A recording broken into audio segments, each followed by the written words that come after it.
오늘 우리 함께 살펴볼 하나님의 말씀은 마태복음 18장 20절입니다. 마태복음 18장 20절 우리 천천히 함께 읽겠습니다. 두세 사람이 내 이름으로 모인 곳에는 나도 그들 중에 있느니라. 아멘. 다시 한번요. 두세 사람이 내 이름으로 모인 곳에는 나도 그들 중에 있느니라. 아멘. 오늘도 이렇게 귀한 주일을 허락해 주신 하나님께 감사를 드리고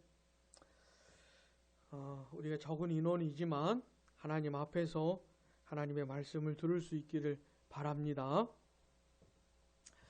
우리는 지난 2년 동안 양무리 교회를 사역을 해 왔습니다. 생각을 해보면 처음이 측은한 마음에서 시작이 됐던 것 같아요.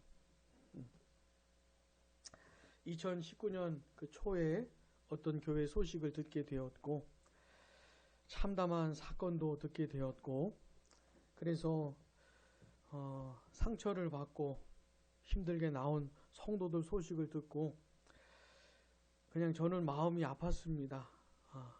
그래서 기도하게 되었고 또 그분들과 연결이 되어서 양무리 교회 사역을 시작을 하게 되었습니다. 그러면서 정작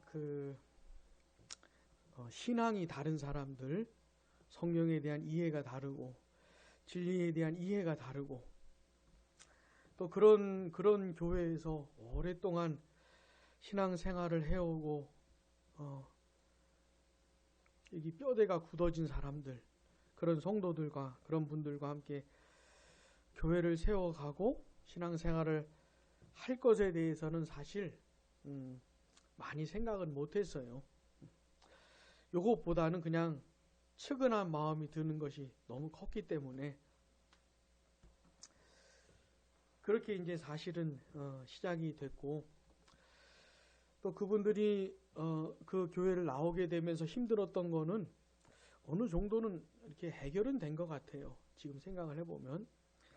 그리고 사실 그건 그렇게 이렇게 그 문제를 해결하는 게 그렇게 힘들었던 것은 아니었던 것 같아요. 우리 교회가 시작이 되고 같이 예배를 드리고 예배당을 준비하면서 그때는 코로나가 터지기 전이었기 때문에 같이 나름 반찬들도 준비하고 점심 식사도 같이 하고 그때는 그냥 만나는 것만으로 너무 반갑고 좋았기 때문에 그러면서 그 해가 지나갔던 것 같고 그러면서 그분들이 힘들었던 부분도 어느 정도 해결이 되지 않았나 싶습니다.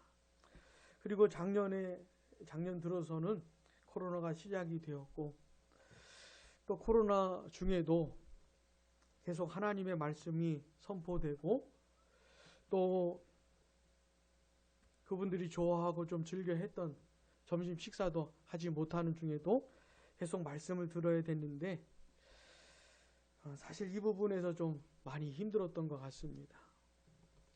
특별히 주축을 이뤘던 분들이 진리에 대한 잘못된 생각을 가지고 있고 또 진리를 듣고 고민하기를 싫어하면서 그 부분이 해결이 안 되면서 좀 교회가 어렵게 되지 않았나 싶고요. 사실 저도 교회 사역을 해오면서 지금까지 처음 사역을 해오면서 지금 이 순간까지 이것만큼 힘들었던 적은 없었던 것 같아요. 이 상황을 돌아보고 되짚어보기가 두려울 정도로 이걸 생각하기 싫을 정도로 마음이 괴로웠던 것 같습니다.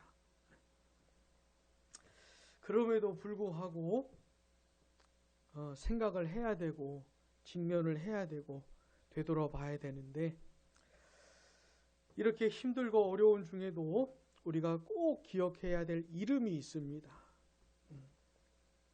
그게 바로 우리 예수님의 이름인데 오늘 본문에 보시면은 두세 사람이 내 이름으로 모인 곳에는 이렇게 말씀하고 있는데 이 내 이름, 이 본문은 지금 예수님께서 말씀을 하시는 대목 중에 나오는 것이기 때문에 내 이름은 예수님의 이름을 말하는 겁니다.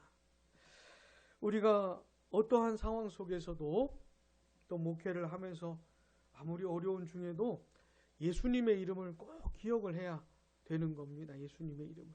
왜냐하면은 이 예수님을 통해서 정리가 되기 때문에 마음도 상황도 사건도 정돈이 되기 때문에 예수님을 꼭 기억을 해야 되는 겁니다. 예수님 안에서 다시 시작을 할 수가 있고 예수님 안에서 다시 추스를 수가 있기 때문에 그런 겁니다. 그리스도를 믿는 사람들은 인생을 살아가면서 무슨 일을 만나도 이 그리스도를 통해서 이렇게 정리정돈되고 다시 시작할 수가 있는데 이게 어떻게 되는 거냐면 그리스도 안에서 베풀어 주신 하나님의 은혜를 생각하면서 다시 이렇게 정리가 됩니다. 우리가 예수님을 알고 믿기 전에 나름의 인생을 살았을 때는 하나님하고 아무 상관이 없이 살았습니다. 심지어 교회라는 곳을 다녔다 해도 사실은 하나님하고 아무 상관이 없는 시절이었지요. 거듭나고 회심하기 전이었기 때문에. 그런데 하나님의 은혜로 복음을 들을 수 있게 되었고 복음에 대해 고민할 수 있게 되었고 또 내가 하나님 앞에서 어떤 죄인인지 고민하게 되었고 진지하게 생각해 볼 수 있게 되었고 또 성령의 역사를 따라 깨닫게 되었고 예수님이 이 세상에 오셔서 십자가에 못 박혀 죽으셨다는 사실도 그 사건에 대해서도 이 성령의 역사를 따라서 고민하게 되었고 그 십자가에 나타난 하나님의 은혜와 사랑에 대해서도 생각하게 되었고 알게 되었고 맛보게 되었기 때문에 그러면서 예수님 안에서 하나님을 만나게 되었고 하나님을 알게 되었기 때문에 이런 하나님의 은혜를 쭉 되돌아보면서 생각해 보면서 다시금 맛보면서 성도들은 이렇게 정돈이 되는 겁니다. 마음이 힘들고 괴롭고 인생이 이해가 안 되고 앞날이 생각이 안 될 때조차도 이 하나님의 은혜를 맛보면서 다시금 이렇게 정신을 차릴 수가 있게 되는 것입니다. 부디 그리스도 예수 안에서 베풀어 주신 하나님의 은혜를 깊이 생각하면서 그 은혜로 말미암아 다시 마음이 회복될 수 있기를 바랍니다. 또한 예수님의 이름은 우리의 인생의 방향을 이렇게 다시 정해줍니다. 예수를 믿는 사람들에게 계속 던져지는 질문이 뭐냐면 이 짧은 인생, 한 번밖에 없는 인생을 어떻게 살아야 되는가 하는 겁니다. 누구를 위해서 살아야 되는 것인가. 그냥 세상 사람들처럼 똑같이 공부하고 운동하고 일하고 가정을 돌보고 이 세상을 살아가는 그런 똑같은 일을 하더라도 왜 그런 일들을 해야 되고 누구를 위해서 그렇게 해야 되는지 이 질문을 꼭 던져야 하는 것이고 이 질문이 지워지지가 않는 것이죠. 예수를 믿는 사람들은 그냥 아무렇게나 살면 되는 것이 아니기 때문에 또 그렇게 살 수도 없기 때문에 이 질문을 다시 던질 수밖에 없는 것입니다. 아무리 힘들고 어려워도 그런 것이 조금 정리가 되면은 다시 질문이 떠오르는 것이죠. 내가 누구를 위해서 살아야 되는 것인지. 예수님은 그 문제에 대해서 아주 분명하게 말씀을 해주셨습니다. 로마서 14장 8절에서 9절을 보시면 우리가 살아도 주를 위하여 살고 주를 위하여 죽어도 주를 위하여 죽나니 그러므로 사나 죽으나 우리가 주의 것이로다. 이를 위하여 그리스도께서 죽었다가 다시 살아나셨으니 곧 죽은 자와 산 자의 주가 되려 하심이라. 아멘. 우리 예수님께서 십자가에서 죽으시면서 그 피값으로 우리를 사셨습니다. 예수님을 믿는 사람들을 사셨어요. 그리고는 예수님의 소유로 만드신 겁니다. 예수님 걸로 만드신 거예요. 그래서 살든지 죽든지 예수님을 위해서 살고 죽는 것밖에는 없는 그런 존재로 불러주신 것이죠. 진짜 예수를 믿는 사람들에게는 이것밖에 없는 것이에요. 살아도 예수님을 위해서 살고 죽어도 예수님을 위해서 죽는 거, 이거밖에 없는 겁니다. 이것을 부인하는 사람들은 예수를 믿는 사람이 아닌 것이죠. 예수를 믿겠다고 할 때는 이걸로 딱 결정이 되는 것이에요. 이걸 각오하고 예수를 믿는 겁니다. 살아도 예수를 위해서 살고 죽어도 예수를 위해서 죽고, 그러니까 예수를 믿으면서 남은 인생은 오직 예수님을 위해서 밖에는 없는 것이죠. 그렇게 결정되는 사람들, 결정하고 예수 믿는 사람들이 그리스도인들인 겁니다. 고린도 후서 5장 15절도 보시면 그가 모든 사람을 대신하여 죽으심은 살아있는 자들로 하여금 다시는 그들 자신을 위하여 살지 않고 오직 그들을 대신하여 죽었다가 다시 살아나신 이를 위하여 살게 하려 함이라. 아멘.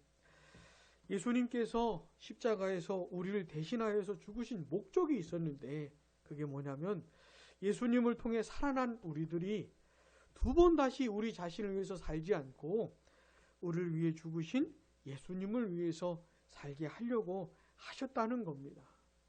그러니까 십자가에서 피 흘려 죽으신 예수님을 진짜 믿는 사람들은 그 인생의 목적도 확고하게 정해지는 것이죠. 나를 위해 죽으신 예수님을 위해서 살게 하시려고 이렇게 하신 거구나 라는 겁니다. 우리의 남은 인생 누구를 위해서 살아야 되는가? 예수님을 위해서 살아야 되는 겁니다. 딴 것이 없지요. 이게 성도들의, 그리스도인들의 삶을 결정지어주는 내용입니다. 살아있는 동안에는 예수님을 위해서 살고 죽을 때도 예수님을 위해서 죽는 거, 이건 겁니다.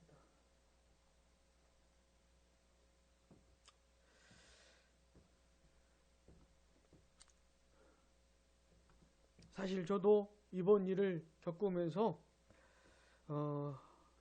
대단한 충격을 받았던 것 같아요. 그리고 엄청난 피곤함이 몰려오고 많이 지치기도 하고 그랬던 것 같습니다. 그럼에도 불구하고 우리의 인생의 목적이 예수님을 위한 것이라는 것, 이거는 부인할 수가 없는 것이죠. 그리고 아무리 힘들고 어려워도 결코 포기할 수 없는 것이 있었어요. 내가 예수님을 위해서 살아야 한다는 것과 또 하나 포기할 수가 없는 것이 있는데 우리 본문 한번 다시 읽어보겠습니다. 두세 사람이 내 이름으로 모인 곳에는 나도 그들 중에 있느니라. 아멘. 두세 사람이 내 이름으로 모인 곳. 요게 다시 말하면 교회인데 교회를 포기할 수가 없겠더라고요. 교회를. 어떤 사람들이 예수님의 이름으로 모이는 거, 이게 교회인데 이게 교회의 본질인데 이 교회의 본질을 포기할 수가 없겠더라고요. 한국 교회의 역사를 보면은 1970년대 들면서 우리나라의 경제 발전이 시작이 되고 산업화, 도시화 이런 것들이 되면서 이 도시로 이제 사람들이 많이 몰려들고 그러다 보니 이 도시에 대형 교회들이 생겨나게 되었습니다. 그러기 전에는 서울이든지 농촌이든지 이 교회들의 어떤 그 성도들의 숫자에 그렇게 큰 차이가 없었는데 우리나라의 역사의 변화가 일어나면서 교회들도 변화가 일어난 것이죠. 그러면서 대형 교회들이 생겨나고 이런 예배당을 아주 크고 화려하게 짓기 시작을 하고 그리고 뭐 서울 근교에 큰 그 기도원을 소유하고 또 묘지들을 소유하는 게 유행처럼 번져나가기 시작을 했고 한때는 이 목회자가 되는 것이 이걸 직업으로 생각을 한다면 선망이 되기도 한 목사가 되고 싶어 하는 일들이 그런 직업을 갖고 싶어 하는 일도 있었던 것이 사실이죠. 그리고 목회자가 되겠다고 신학을 하는 사람들 중에서도 이 큰 교회, 대형 교회를 꿈꾸는, 아마 지금도 그런 사람들이 굉장히 많을 텐데, 그게 한국 교회의 부인할 수 없는 역사입니다, 역사. 그러면서 사실은 이 교회의 본질을 많이 잃어버린 것은 아닌가 싶습니다. 사실 교회는 예수님의 이름으로 모이는 것인데, 이게 본질인데 이것은 놓쳐버리고 그냥 큰 교회, 어쨌든 사람들이 많이 모이고 뭔가 있어 보이고 하는 것에만 치우쳤던 것이 아닌가 싶습니다.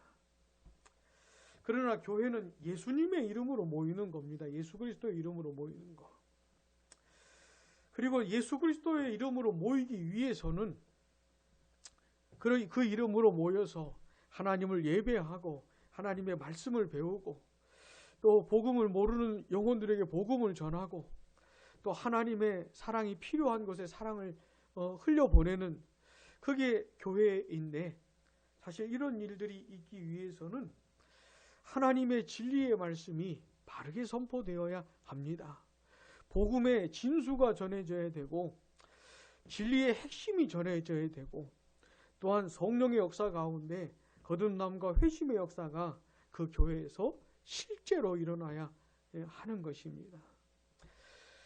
복음의 진수에 해당되는 교회가 계속해서 선포해야 되는 내용 가운데 가장 기본적인 게 뭐냐면 사람이 어떤 존재인가 하는 것이죠. 하나님이 사람을 어떻게 만드셨는지, 얼마나 선하게 지으셨는지, 근데 그 사람이 죄를 지으면서 하나님과의 관계가 어떻게 깨어졌는지, 그 사람의 본성이 어떻게 망가졌는지, 얼마나 비참한 죄인이 되었는지, 얼마나 무거운 죄책을 책임을 지게 되었는지, 하나님의 심판과 진노와 영원한 형벌이 따르게 되었는지, 또 그런 죄인들을 하나님이 구원하시기 위해서 하나님이 행하신 일들이 무엇인지, 그 아들 예수님이 오셔서 하신 일들이 무엇인지, 또 하나님의 성령께서 행하시는 역사들은 무엇인지, 그 구원해 주신 하나님 앞에서 죄인이 어떻게 반응을 해야 되는 것인지, 이런 가장 기본적인 내용들을 교회는 전해야 되는 것이고, 또 성령의 역사를 따라서 그 내용들을 실제로 부딪히고, 이 내용들을 부딪히고 부딪히고 또 하나님의 은혜 가운데 고민하면서 기도하면서 회개하고 자복하고 거듭나고 회심하는 역사가 일어나야 예수 그리스도의 이름으로 모이는 교회가 될 수가 있는 것이죠. 그러면서 그 놀라운 그 은혜를 경험한 사람들이 모여서 그 그리스도의 이름으로 하나님을 예배하고 하나님을 찬송하고 함께 기도하고 하나님의 말씀을 듣고, 그러면서 또 회개하고 또 하나님의 은혜를 경험하고 하나님의 말씀을 배우면서 더 풍성한 하나님의 은혜를 맛보고 놀라우신 영광스러우신 하나님을 알아가고, 그렇게 하나님의 은혜와 말씀과 성령의 역사 가운데 성도들이, 그리스도 안에 있는 사람들이 서로 교제하고 사랑하고 이 광야 같은 세상에서 격려하며 뜨겁게 붙들어주며 신앙생활을 해나가고, 그렇게 교회를 세워나가는 가운데 아직도 복음을 알지 못하는 영혼들에게 복음을 전하고 가난하고 소외된 이웃들에게 사랑을 실천하는, 이게 교회인데, 이 교회의 영광을 놓을 수는 없겠더라고요. 사실 저는 이제까지 예수님을 만나기 전에는 하고 싶은 것이 있다거나 꿈이 있다거나 한 사람이 아니었고, 그냥 죽지 못해 살던 사람이었는데 하나님께서 그런 저를 만나 주셨고, 그리고는 하나님께서 목회자로 불러주셔서 고등학교 졸업하고 바로 신학을 하고 계속 목회 사역을 하면서 여기까지 왔습니다. 그리고 사실 힘든 일들이 많았어도 목회를 그만둬야겠다는 생각을 해본 적이 한 번도 없었어요. 어려운 일을 만났어도 그 다음 또 목회를 어떻게 해야 될지 바로바로 그냥 생각이 바로바로 이어지고 있기 때문에, 근데 이번만큼은 혹시 주님이 목회를 그만하기를 원하시는 것은 아닌가, 이게 진지하게 고민이 되었습니다. 주께서 그만하기를 원하신다면 그만둬야 되는 것은 아닌가. 물론 목회를 그만둔 다음에 내가 무엇을 할 수 있는지 생각을 해본 적이 없어요, 살면서. 그렇지만 그게 주의 뜻이라면은 그런 것을 그래야 해야 되는 것은 아닌가. 근데 이런 생각이 드는 중에도 내가 목회를 할 수 있는지 못하게 될는지는 모르겠지만은 내 남은 인생이 예수님을 위해서 살아야 되고, 어떤 사람들이 예수의 이름으로 모이는 이 교회, 영광스러운 교회를 세우는 것, 이거는 또 별개로 포기할 수가 없겠고, 이 교회를 꼭 보고 싶은 마음을 지울 수가 없겠고, 이렇게 남은 인생을 이렇게 예수의 이름으로 모이다가 우리 예수님 다시 오실 때 진짜 예수의 이름으로 모이는 그 하나님의 나라를 경험하게 되기를 소망하는 마음은 계속 있더라고요. 계속.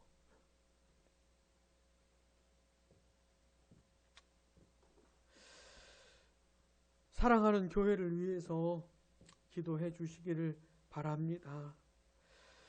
주님께서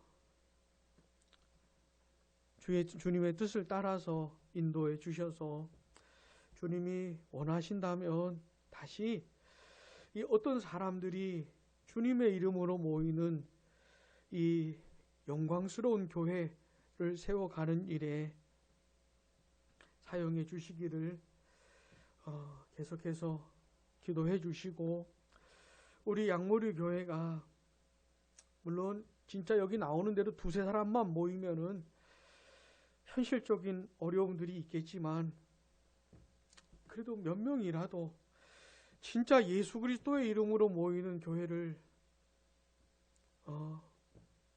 우리 양무리 교회가 그런 교회가 될 수 있다면은 주께서 인도해 주시기를, 꼭 기도해 주시기를 바랍니다. 예수 그리스도의 이름으로 모이는 그 영광스러운 교회가 누리는 은혜가 있는데, 그게 뭐냐면 주님이 함께 해 주시는 겁니다. 예수 그리스도의 이름으로 모였기 때문에, 예수 그리스도의 이름으로 모여 하나님을 예배하고 하나님을 사랑하고 서로 사랑하고 그 교회 가운데 주님이 함께 계신다고 하시는 주님의 임재를 경험할 수 있는, 이게 주시는 복인 것이죠. 부디 교회를 위해서 기도해 주시고, 그래서 주님이 함께 해 주시는 주의 임재를 경험하는 그런 교회가 될 수 있기를 바랍니다. 제가 기도하겠습니다.